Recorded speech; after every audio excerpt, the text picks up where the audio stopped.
Então, uma vida piedosa é o quê? É refletir os ensinamentos do Senhor Jesus, né? É refletir os ensinamentos de Jesus e fazer a vontade de Deus, porque a vontade de Deus ela é boa, perfeita e agradável. Deus conhece nós melhor que nós mesmos, porque foi Ele que nos criou, né? Ele sabe o que é bom para nós e o que não é. Mas se nós decidimos viver na desobediência, né? Nós vamos o quê? Nós vamos arcar com essas consequências. Por quê? Porque a palavra de Deus, ela o tempo todo, ela nos ensina, né? Ela nos ensina.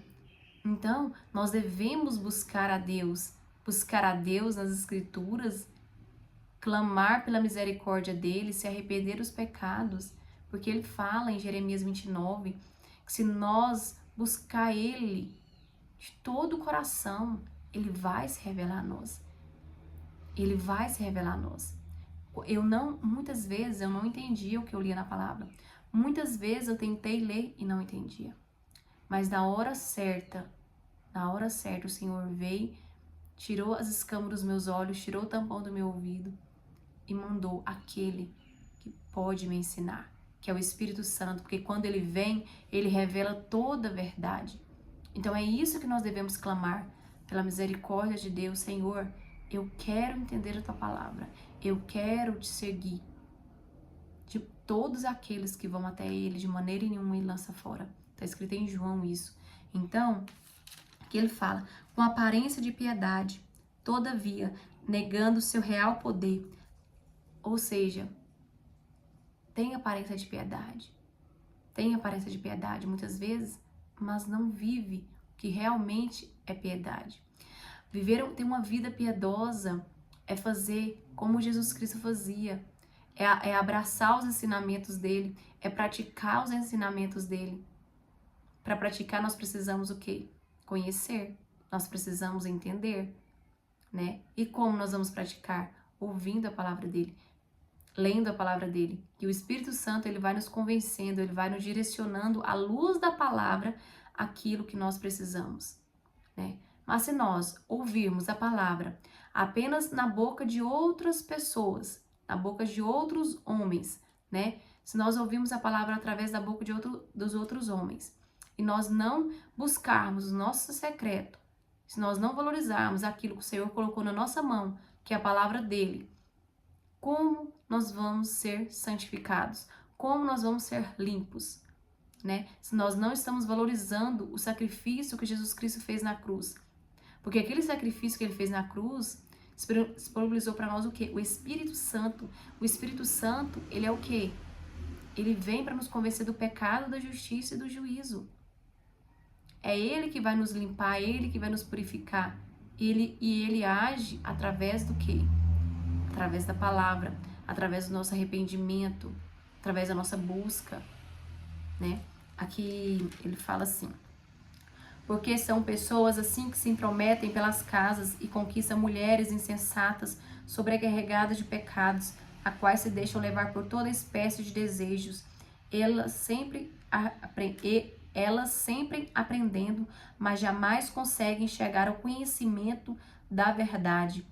É a semelhança de Jane e Jambres, que se colocaram contra Moisés. Esses também se opõem à verdade. São homens como se tiveram suas mentes corrompidas, reprovadas na fé. Contudo, não irão longe, pois, como no caso daqueles opositores, insensatez que lhe própria se manifestará claramente. Tu, porém, tens seguido atentamente minha teologia, procedimentos, propósitos, fé, paciência, amor e perseverança, né? Paulo está instruindo Timóteo aqui, ele está alertando como vai ser os últimos dias, e ele alerta todas as pessoas, né, no verso 12, todas as pessoas que almejam viver piedosamente, elas vão sofrer perseguições, porque esse mundo, a palavra de Deus fala, esse mundo já é do maligno, né? Então, se nós estamos indo, né, com a maioria, nós não vamos ser perseguidos. Nós estamos fazendo o que o mundo quer. Mas se nós decidimos ter uma vida piedosa, uma vida que agrada a Deus, uma vida com base nos ensinamentos de Deus, nós vamos ser perseguidos, porque esse mundo é do maligno. E o maligno, ele quer o quê? Destruir os filhos de Deus. Ele quer o quê? Lutar contra os filhos de Deus. Para o quê? Para perder a fé, né? Para não levar o máximo de pessoas de pregar a palavra, para não ensinar a palavra, né? Aqui ele fala: todavia, os perversos e impostores andarão de mal a pior, enganando e sendo enganado. Enganando e sendo enganado. A palavra de Deus fala que Satanás, ele tem poder de seduzir o mundo inteiro. Ele seduz o mundo com seus vários instrumentos. Então, por isso que nós temos que o quê? Estarmos com os olhos fixos em Jesus Cristo, na palavra dele, na oração, na busca por ele, para nós não sermos enganados por Satanás. Só assim nós vamos o quê? Viver a vontade boa, perfeita e agradável vontade de Deus, né? Lá em Romanos 12 fala que nós devemos oferecer o nosso corpo como sacrifício vivo, santo e agradável a Deus, que é o nosso culto lógico. Culto lógico, culto racional. Então, para isso, nós devemos o quê? Buscar a Deus de todo o nosso coração.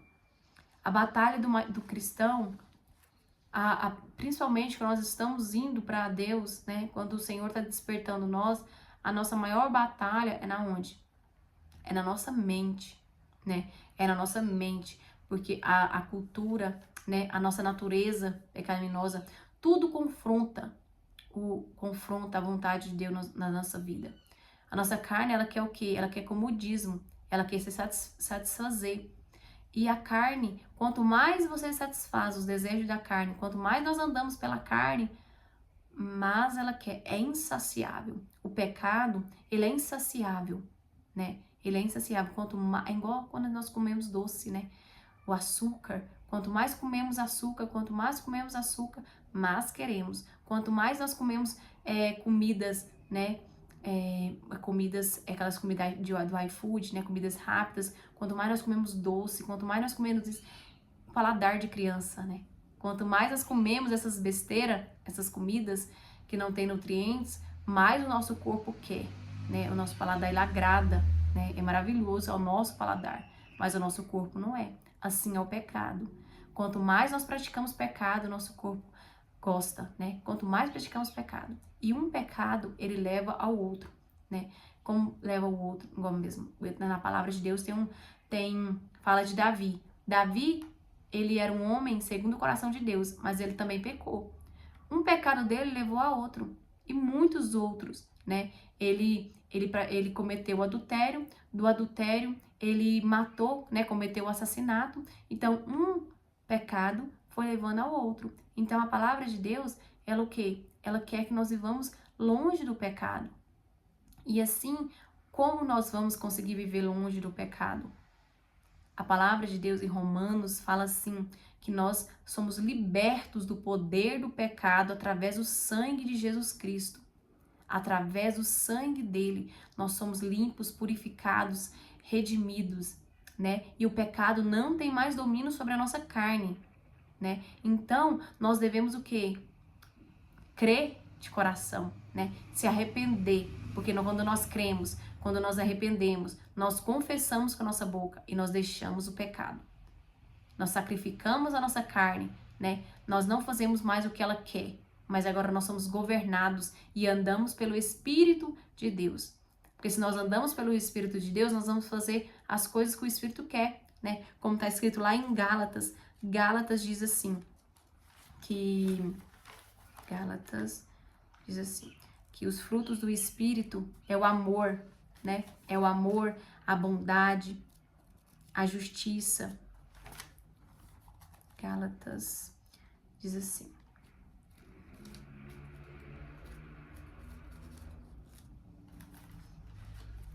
Que o fruto, né, é a paciência, é a mansidão, é o domínio próprio, né, o domínio próprio. Então, quando nós temos o fruto do Espírito, quando nós andamos pelo Espírito, nós estamos o quê? Crucificando a nossa carne, o domínio próprio.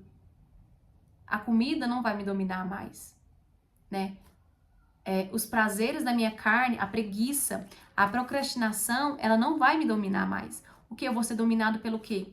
Por nada, porque nada vai me dominar. Porque o pecado não tem mais domínio sobre a carne, né? Sobre a nossa carne. Mas o que? Esse sacrifício, nós conquistamos ele? Não. É através do sacrifício de Jesus Cristo, né? Que fala aqui, ó. Viver em Gálatas 5,16. Portanto, vos afirmo, vivei pelo Espírito e de forma alguma satisfareis a vontade da carne. Porquanto a carne luta contra o Espírito e o Espírito contra a carne. Eles se opõem um ao outro, de modo que não consegues fazer o que quereis. Contudo, se sois guiado pelo Espírito, já estáis subjugados pela lei. Ora, as obras da carne são imoralidade sexual, impureza, libertinagem, idolatria, feitiçaria, ódio, discórdia, ciúmes, ira, egoísmo, dissensões, facções, inveja, embriaguez, orgias e tudo que se pareça com essas perversidades, contra as quais vos advirto, como já vos preveni antes. Os que praticam não herdarão o reino de Deus. Tá vendo que aqui tá falando os que praticam? Quem são essas pessoas? As pessoas que praticaram isso, mas se arrependem, creem em Jesus Cristo como Senhor e Salvador, se arrependem, confessam Ele e deixam a prática do pecado, elas vão herdar o reino do céu, certo? Porque elas se arrependeram, elas confessaram Jesus Cristo vai lá, justifica elas, santifica elas através do seu sangue precioso, né? Através do sacrifício dele na cruz, ele limpa nós de todos os pecados. Mas aquelas pessoas que ficam nessa prática e não se arrependem, para elas não vão herdar o reino do céu, porque elas não querem se arrepender, elas não querem aceitar o perdão de Deus, elas não querem aceitar a graça de Deus, então elas não vão herdar o reino dos céus. Entretanto, o fruto do Espírito é amor, alegria, bondade, fidelidade, mansidão e domínio próprio. Os que pertencem a Cristo crucificarão a carne com suas paixões e seus desejos. Se vivermos pelo Espírito, andemos de igual modo sob a direção do Espírito. Não nos tornemos arrogantes, provocando uns aos outros e tendo inveja uns dos outros, né? A palavra de Deus é bem simples. Então, para nós andarmos com Jesus Cristo, para nós seguirmos Jesus Cristo, para nós vivermos segundo a vontade de Deus, para nós vivermos uma vida piedosa, nós precisamos crucificar a nossa carne. Nós precisamos crucificar a nossa carne, crucificar os nossos desejos pecaminosos, seja a preguiça, né, de buscar a Deus, seja qual for, nós devemos crucificar a nossa carne. Mas que força é essa que nós vamos ter para crucificar essa carne nossa? Primeira coisa, o Senhor, ele vem, né, ele nos mostra quem é ele nos mostra a bondade dele. E ele derrama graça sobre nós, para que nós crucificamos a nossa carne. Ele derrama graça sobre nós. Porque pela força do nosso braço, nós não conseguimos uma manifestação dos frutos do Espírito. Nós não conseguimos andar pelo Espírito. Mas ele vem e derrama graça. Ele derrama poder, né? Tudo é por graça. Tudo é por misericórdia dele, né? Então, olhando aqui, para nós é impossível, com a nossa força humana, né, a manifestação dos frutos do Espírito, andar no Espírito. Mas Jesus Cristo, ele conquistou isso para nós. Ele conquistou isso para nós na cruz. Ele disse, eu vou para o Pai preparar morada para vocês. Depois ele disse que vai enviar quem? Enviar o Espírito Santo. Então nós devemos clamar pela misericórdia de Deus, né? Clamar pela misericórdia de Deus, porque o Espírito Santo é ele que vai o quê? Nos ajudar. É ele que vai nos falar o que nós devemos deixar, que nós devemos renunciar para glorificar a Deus? Para glorificar a Deus, para andarmos no Espírito, para crucificarmos a nossa carne. Por isso que quando nós vamos para Jesus Cristo, nós sempre renunciamos, nós arrependemos do nosso pecado, nós confessamos Ele. E nós vamos entrar no processo de quê? De santificação. Um processo de santificação. Mas esse processo de santificação, nós precisamos nos render ao Espírito Santo para Ele nos transformar, né? Para Ele nos transformar. Então, espero que essa palavra ela possa ter edificado vocês, né? Que ela possa ter contribuído, né? Para que vocês possam apenas entender que não é por força do nosso braço, é pelo quê? Por buscar a Deus. Ele fala, né? Se nós buscarmos de todo o coração, Ele vai se revelar a nós. Hoje eu enxergo da forma que eu enxergo, porque Ele permitiu que eu enxergasse. Porque antes eu estava cega, antes eu estava no meu próprio mundo, né? Egoísta, mesmo dentro da igreja, né? Eu batizei, mas eu ainda não tinha recebido o Espírito Santo.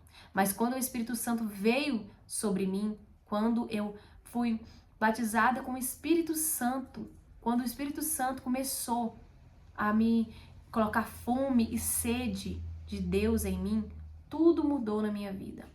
Então, muitas vezes, nós estamos dentro da igreja e nós não estamos tendo amor por Deus, nós não estamos tendo vontade de orar, de buscar a palavra dEle, de buscar a vontade dEle no nosso secreto, na solidão do nosso quarto, é porque ainda o Espírito Santo, ou nós estamos apagando, né, o fulgor do Espírito Santo, que a palavra de Deus fala, não apagueis o fulgor do Espírito Santo. Porque o Espírito Santo, ele vem colocar sede e fome em nós por Deus. Então, se nós não estamos tendo isso, fome e sede de Deus, é porque nós devemos nos arrepender e clamar a Deus por misericórdia. E clamar, pedir que o Espírito Santo nos guie, que o Espírito Santo coloque fome e sede de Deus em nossos corações. Que o Senhor derrame em nossos corações o amor, né, para nós mergulharmos no amor, para nós sairmos do raso, da superficialidade e o quê? E nas profundezas, como fala em 47 de Ezequiel, né, nas águas purificadoras, né? O Senhor, Ele nos chama para as águas purificadoras, para as águas profundas, que é lá que nós vamos encontrar a santidade dEle. É lá que nós vamos começar a refletir Ele aqui na Terra. Começar, né?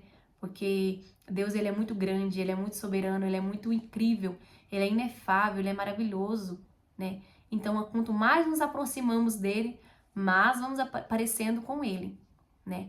Mas quanto mais vamos praticando regras, né, vazias, quanto mais nós vamos para a igreja, mas estamos nos tornando insensíveis, não temos misericórdia, não temos amor, nós não estamos praticando as obras que o Senhor Jesus Cristo nos deu, porque Ele fala que a verdadeira religião é cuidar do quê? Das órfãos, das viúvas, né, dos necessitados, é isso. Então, independente se nós estamos dentro ou fora da igreja, nós devemos buscar a Deus no nosso secreto. É no nosso secreto que nós vamos encontrar a Deus, não é na movimentação. Na movimentação, Ele vai falar uma palavra de misericórdia, Ele vai falar com a nossa alma, muitas vezes, mas essa não é a finalidade. Ele quer o quê? Relacionamento conosco, porque apenas esse relacionamento vai o quê? Vai gerar em nós transformação. Apenas a presença de Deus no nosso dia a dia vai gerar transformação, a consciência. Nós precisamos ter consciência da presença de Deus no nosso secreto, dentro da nossa casa, né? Dentro da nossa casa. Porque, infelizmente, muitas pessoas dentro da igreja, elas são uma coisa e dentro de casa elas são outra completamente diferente. Por que isso? Por que isso? Porque elas não entenderam, né? Elas não se renderam ao Espírito Santo. Elas não entenderam que a palavra de Deus, ela purifica, ela santifica não apenas a aparência, mas internamente o coração. E é um processo. Por isso que a porta é estreita, né? Porque esse crucificar a carne, ele é no secreto. Ele é dentro de casa. Ele é no secreto. Esse crucificar a carne, ele não é simples, né? Porque nós vamos fazer não o que a nossa carne quer, mas o que o Espírito nosso quer, o que o Espírito de Deus está colocando em nosso coração. Então, o nosso maior prazer, a nossa maior vontade, a nossa maior alegria passa a ser o quê? Servir Jesus Cristo, sentir a presença dele no secreto, amar a ele no secreto. Porque quando nós chegarmos em público, nós vamos poder o quê? Servir uns aos outros em amor, em humildade, em compaixão, né? O nosso secreto vai ser refletido do lado de fora, né? No público, seja dentro da igreja ou fora da igreja, seja no serviço, seja na faculdade, seja na escola, o nosso secreto vai ser refletido dentro de casa e fora de casa, né? Que é o quê? Nós vamos manifestar o caráter de Cristo dentro de casa e fora de casa. Essa é a porta estreita. A porta estreita é crucificar a nossa carne, as paixões da nossa carne, né? É crucificar o nosso egoísmo, né? Crucificar muitas vezes a nossa ira, crucificar muitas vezes as nossas vontades preguiçosas, né? Que muitas vezes nós praticamos pecados por causa da nossa preguiça, né? A preguiça, ela gera muitos pecados em nós, né? Porque a preguiça, ela nos atrapalha a ser uma mãe sábia, uma mãe justa, uma esposa submissa, um esposo, né, que ama a esposa, um esposo que cuida da família, né? Porque a palavra de Deus fala que nós devemos amar Deus sobre todas as coisas, fazer a vontade de Deus sobre todas as coisas. Mas qual é a vontade de Deus, né? A vontade de Deus é que nós devemos o quê? Amar a Deus e amar o próximo. Quem é o nosso próximo? O nosso próximo é os nossos filhos, é a nossa esposa, é o nosso esposo, né? O nosso próximo é aquela pessoa que precisa de nós naquele momento. Como nós estamos servindo ela? Como nós estamos servindo essa pessoa, né? Então, que essa palavra possa ter edificado vocês, que nós possamos refletir sobre como nós estamos seguindo Jesus Cristo. Se nós estamos sendo apenas fãs dele ou se nós estamos sendo seguidores dele, né? Porque a palavra de Deus, os mistérios da palavra de Deus está para quem? Para os seguidores de Jesus Cristo. Jesus Cristo, quando ele foi explicar a parábola, ele explicou não para a multidão, ele explicou para os discípulos dele, para aqueles que renunciaram tudo e seguiram ele, para aqueles que estavam junto dele, né? Que estavam participando do sofrimento dele, para aqueles que estavam aprendendo com ele no secreto, para aqueles que estavam buscando ele, né? Que estavam obedecendo ele, que estavam fazendo a obra dele. Foi para essas pessoas que o Senhor revelou os mistérios, né? Os mistérios do céu, os mistérios do reino dos céus. Então, um apelo que a palavra de Deus faz para nós é o quê? Se nós cremos em Jesus Cristo, nós devemos começar a entender o que realmente significa crer e confessar Jesus Cristo como nosso Senhor e nosso Salvador, né? Que essa palavra possa ter edificado vocês, que Deus abençoe cada um de vocês.